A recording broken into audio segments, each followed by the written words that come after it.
breaking down Karma Police by Radiohead. And by breaking down, I mean kind of looking at the harmony, chords, melodies, some production elements, and the arrangement, and just seeing, why is this such a great song? This is a part of my series where I'm breaking down everything in OK Computer in order. And I wanted to read this quote that is attributed to Tom. Karma is important. The idea that something like karma exists makes me happy. It makes me smile.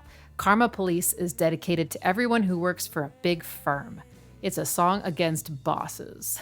Reading this quote made a lot of sense. I always felt like this song had a playful, kind of cheeky attitude. Let's look at the harmony in the verse. And I feel like this is kind of in A minor, but then it sort of takes a detour. First chord is A minor.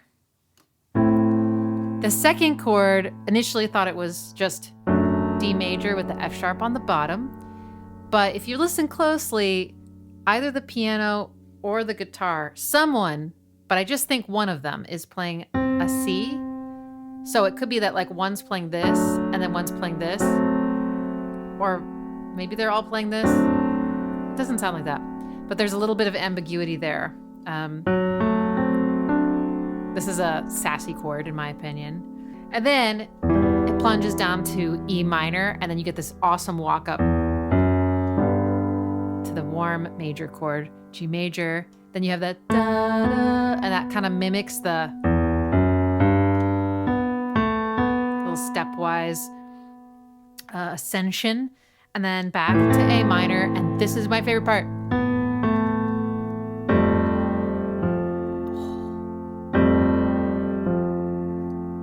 This is called an add 9 chord. So beautiful.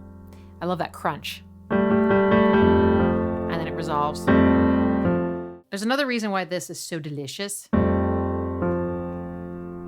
And that's because it's the flat 6 chord. Flat 6. My favorite functional chord of all. It's so nice to hear what used to be this, or maybe this, or even this.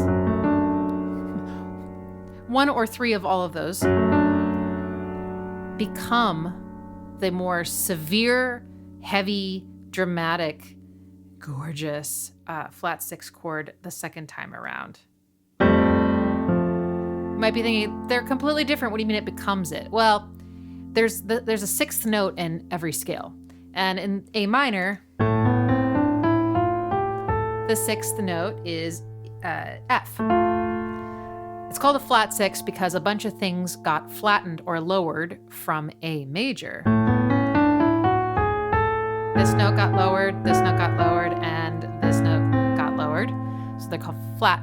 So this is called a flat 6, and this is called a sixth, not flat. Anyway, when we go here,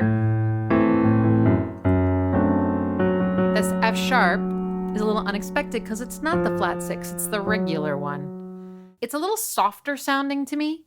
And then the second time, it's like, oh, that's what you wanted to be all along. I don't know. It's beautiful. I love how they play with harmony. I love how they substitute things in. Back to E minor and then back up. Repetition, and the lyrics also mimic that repetition when we get there. Then again, to D major. Then you get this cool descending line with a bunch of intervals and chords to kind of lead us downward. Back up to A minor. Almost like this didn't even happen. It's like, I don't know. Then you get the, love that arpeggio up and down. Then to a B minor, which resolves kind of up to this D major chord. There's this beautiful little thing called parallel thirds that is in the piano only, and it goes. This is called a third. This is also a third. It's an interval. And I was like, why do I like that? And I think it's because this one that it lands on matches up with the A minor chord that starts the whole cycle over again. But it happens before you get to the A minor chord. So it's like a little premonition.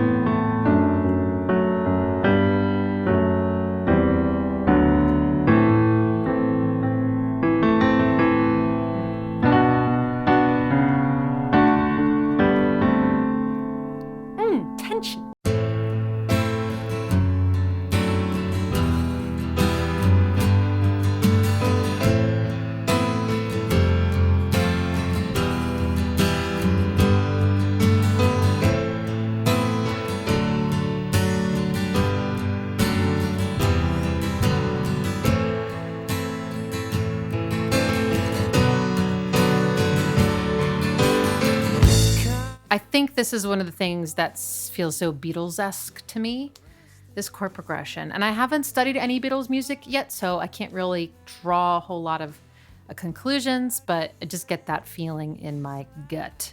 They were very creative, I think, with their harmony. They went all over the place. These, by the way, are called passing tones. When you go. Or. Arrest this girl, it's making me feel ill, and we have crashed a party.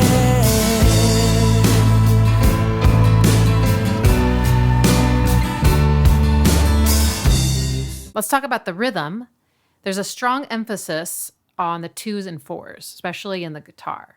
Piano starts off the same, but then it starts sort of like pulsing.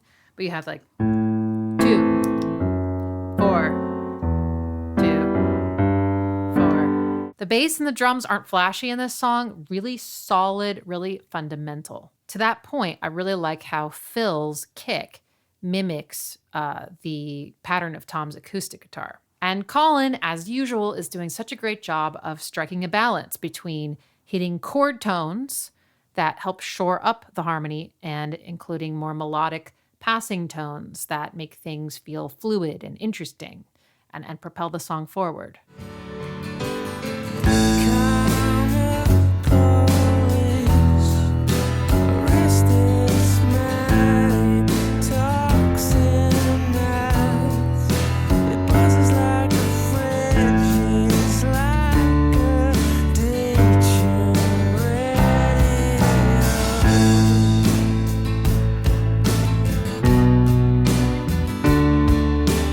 Tom's melody is mostly on the offbeats. What are offbeats? Well, they're just beats that are in between the main ones. So in this case, like the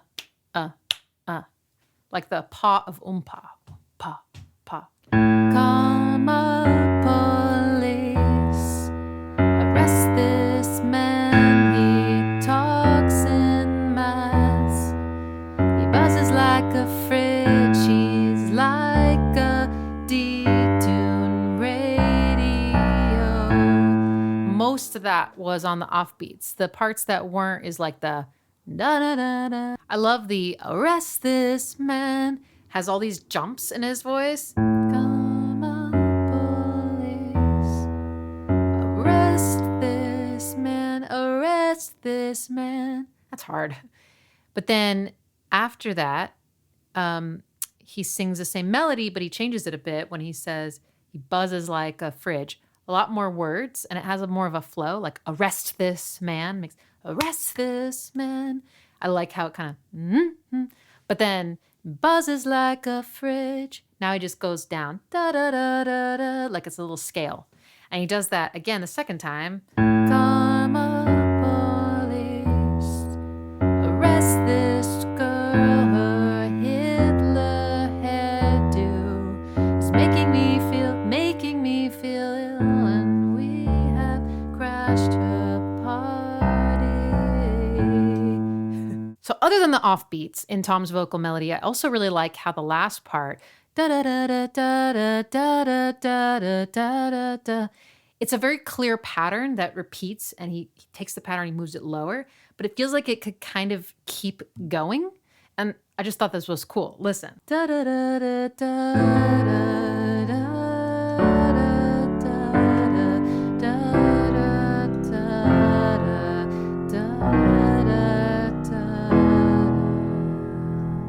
And that's kind of where it felt like it ended, truly. Which is also why it sort of feels like it gets interrupted. Cordus interruptus. We got...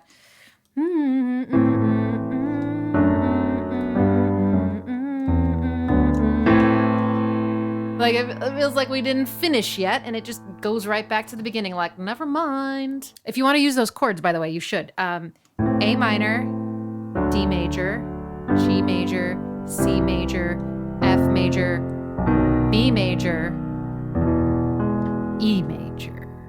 Something I love about the second verse is it sounds like there's this super distorted vocal layer. And I don't know, there's something kind of sleazy about it, especially at the end, but he goes, the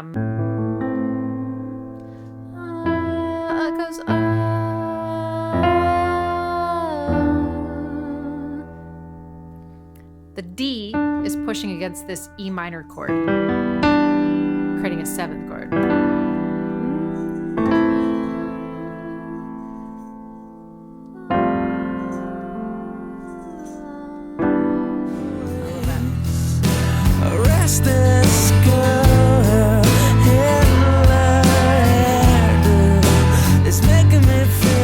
At the end of the next phrase, we get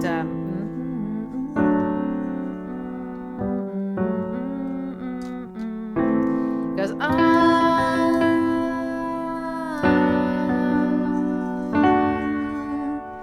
I love their layers. This is this is what you get. Okay, piano time. C major, D major, so bright, so happy.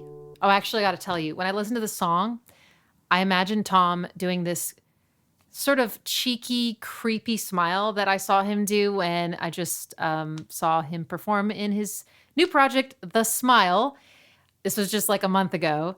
And he's in between songs, and suddenly he takes the mic and he just sort of looks at us and goes like, or something. It was so quirky. I have it on video and I just watch it on loop. So now this is how I think. This is what you get. I loved figuring this part out. We got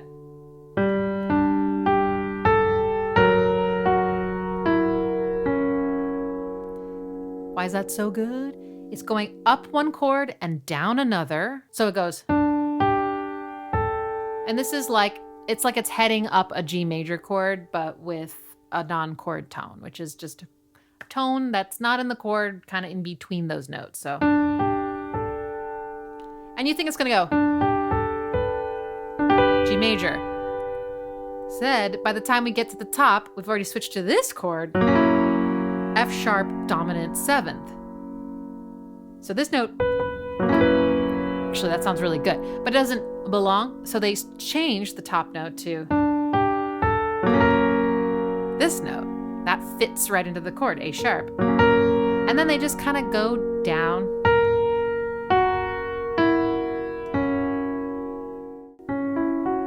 Now, this chord always took me by surprise because this all makes sense to me. It's like the most straightforward chord progression we've got in Western music. But then it does that. And I was like, wow, it's just not really related. And it just comes out of nowhere. I love it because it forces that melody to take this turn. Then right back to the, again, this is what you get. But this time, starting from above and then going up.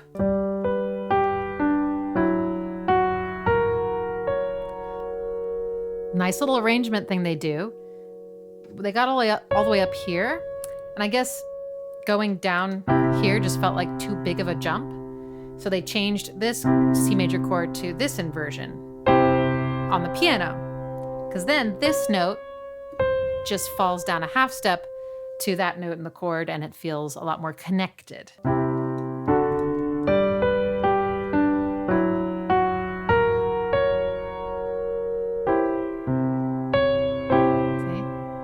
When you mess with us. And then we got something vaguely like this. This sus2, this crunchy chord. This is what you get. This is what you get. This is what you get when you mess with us.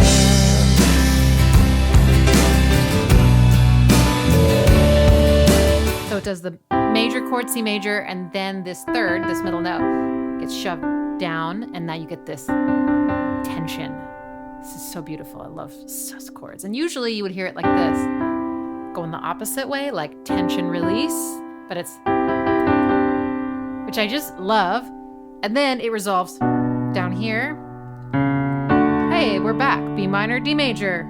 And then this time, instead of going like that, they go other set of parallel thirds somewhere else in the scale. In the chorus, the drums distinctly drop out.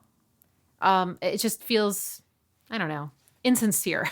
Another thing that makes this feel sort of a little bit mocking in a playful way is the oohs in the background vocals.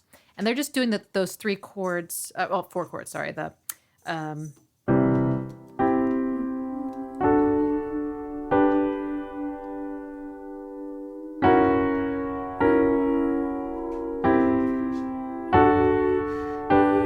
And I didn't take the time to figure out exactly the choral arrangement. That would be fun to do at some point. But I did notice at the very end, the top ooh is higher than before. So in the arrangement, the chord sort of moves up on the ladder of chord tones. If you can hear that jangling noise, that's my new kitten, Pax, who is really good at self-entertaining. He was sitting on my lap and sleeping for 2 hours during a live stream. And now he's off on his own, learning how to be an independent kitty. But hopefully he'll come make an appearance before the video is wrapped up because he's so cute. Anyway, the fact that the notes get higher at the end, I think just kind of compounds the cheekiness. It sounds so like, ooh, this is what you get. And then all the band comes back in right there. That just punctuates that. Right? That's with us. My favorite thing about the last verse is what Tom does when he riffs on the word payroll.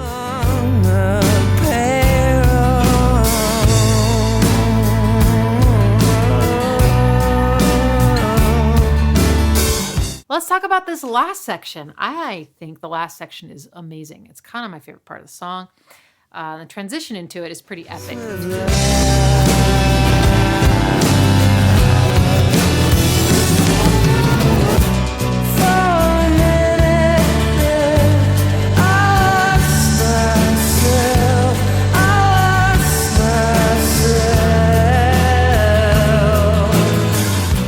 And it goes up. It's like da, da, da, da, da, da. Sorry. Oh yeah, right. Now the song's in D major.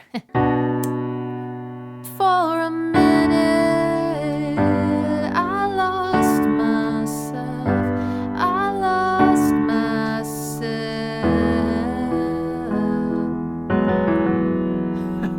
Here he is. He is a purr machine and a biscuit factory. Biscuits for everyone. You want to make biscuits for everyone right now? He also drools. So why is this so beautiful? Well, Tom's voice does this thing. He pulses on a ninth. It's not pulses, just hits a ninth. When we got for a minute, this is a ninth. Ninths are the best. It's just so beautiful, that tension.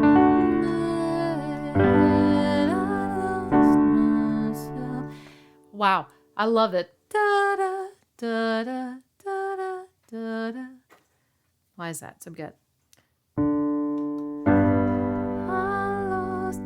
Okay, so it goes from a chord tone to a tense note. I lost, seventh. I lost myself.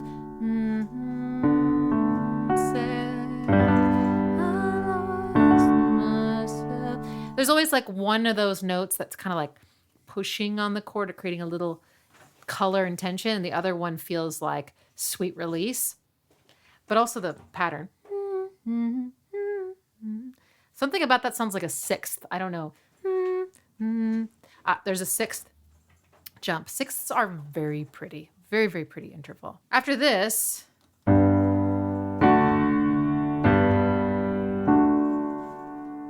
you kind of expect some kind of resolution, but instead it goes to E major. which is another surprise chord that they make work so beautifully. So it just feels like Tom's like fully singing into this surprise chord, like he's accentuating its surprisingness. I feel like this section has a more buoyant, playful sound than the rest of the song because of all these like major chords and this very recognizable 4/1 cadence.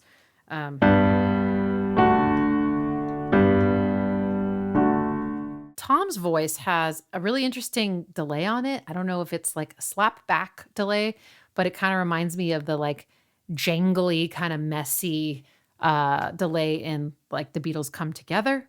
Anyway, I really like that sound, and it really comes off of his consonants especially. Let's talk about the bass line. This whole section is just ripe for Colin's like signature walking up, walking down, very melodic kind of connective tissue to join his chord notes. It's the one he's like doing the. I can't quite tell if there's like a note in there, like maybe sometimes.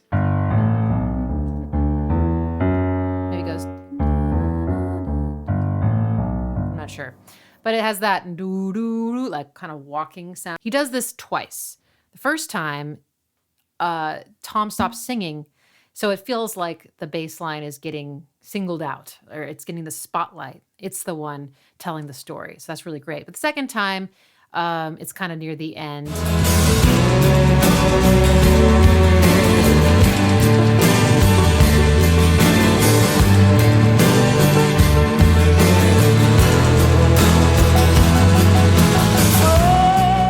Then there's this great piano that goes. Find it.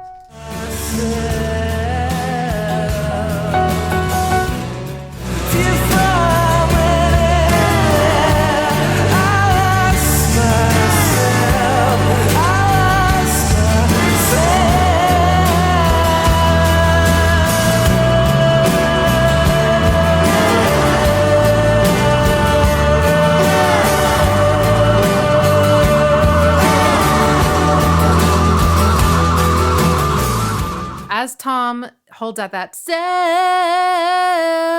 on the F sharp, the ninth, self, and he resolves down, holding this note finally resolve. So the resolution actually comes quite a bit later. I really like that. You feel like you're hanging there with him. And I just like how Tom sounds when he kind of belts like that. And you can hear Tom going, That, I'm assuming, is what is then pitched up later.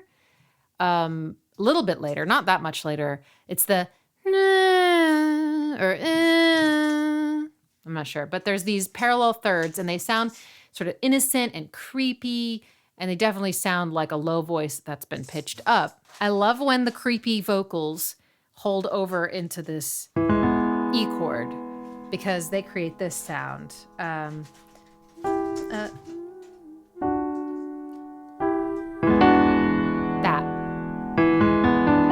It's a E9 chord. Anyway, it's just like, it feels like they could have changed the notes to like match the chord more, but they didn't. They're just like.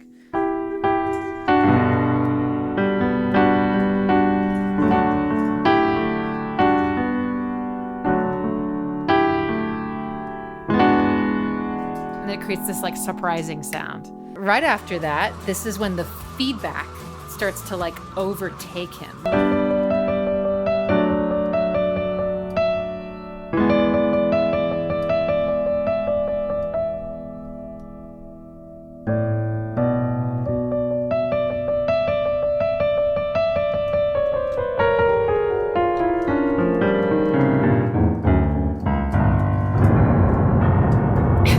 I love how the drums just like stop, like, they're just like robots, and then just like the power just sort of runs out on everything, and Phil's power runs out right when he's like in the middle. He doesn't slow down. He's just like, sorry. Kitty has the crazies. He's got the zoomies. This ending feels like a very distinctive okay computer ending. Distortion and things being crushed and looped and just that sort of battle of man and machine. By the way, at the very end of the track, I don't think I've ever noticed this before, there's some random piano chord. It's E sus2 to E. For no reason. I think there are a lot of Radiohead songs that are very deeply, deeply sad and hopeless and feel sensitive.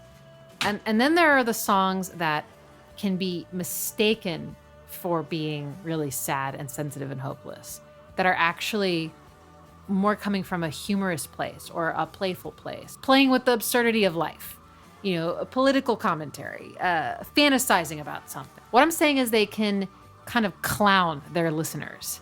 And I appreciate that about them. It's not always so heavy, you know? Life isn't always so heavy. Oh, jeez. Please don't mess up. Buddy, I need to see the screen. I need to read off my top patrons. So I just want to thank you for watching this video. If you liked it, please do the things like subscribe, ring the notification bell, make a comment, share it with somebody, etc., etc. It would be really, really helpful. Thank you so much. I'm almost to 50,000 subscribers. That's pretty cool, since I really only expected to end up with like 100 for the rest of my life. Sincerely thank all of my patrons for supporting me. You guys are the lifeblood of me and my cats. So thank you so much. Christopher, Daniel, Bob, Jonathan, Kevin, Peter, Power Tools, Rob, Vesuvian, Jolt, Brian, Dan, David, John, Kieran, Anonymous. Thank you so much. If you're wondering, am I making a video for Fitter Happier? I sure am. I sure as heck am. There's music in there. Did you know that? All right, that's the end of the video. I'll see you next time.